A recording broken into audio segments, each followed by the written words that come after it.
Nah, saat ini geliat startup telah menyebar ke seluruh dunia dan memunculkan banyak perusahaan rintisan di berbagai negara.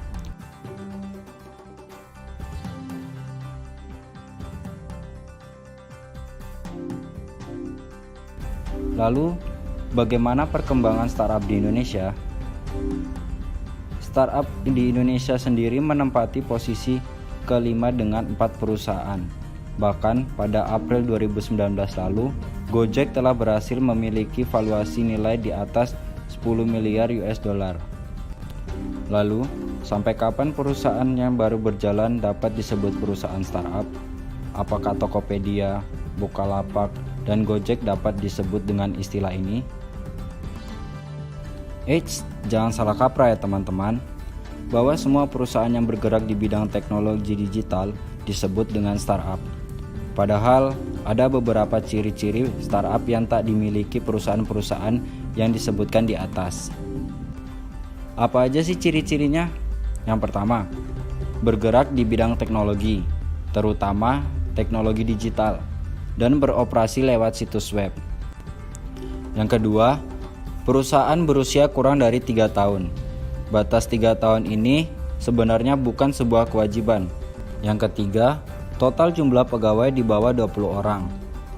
Dan yang terakhir, keuntungan perusahaan per tahun masih di bawah 100.000 US dollar. Metode pengembangan bisnis startup. Bagaimana langkah dan tahapan untuk memulai atau menjalankan perusahaan startup ini? Pertanyaan tersebut biasa muncul di kalangan generasi muda yang ingin ikut membangun perusahaan rintisan. Well, untuk merujuk kepada pengalaman dan skema yang telah dijalankan ribuan perusahaan, bisa dirumuskan sebuah metode yang disebut dengan Lean Startup.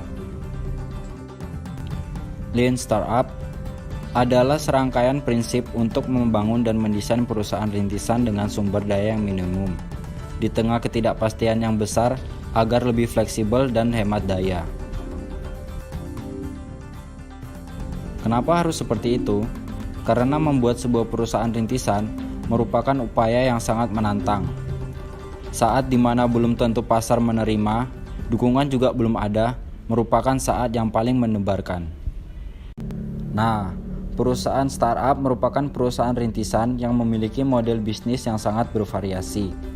Hal ini karena ia merupakan hasil dari olah ide atau gagasan yang kreatif, inovatif, dan konsisten. Nah, jadi teman-teman pasti udah mengetahui kan tentang yang namanya startup.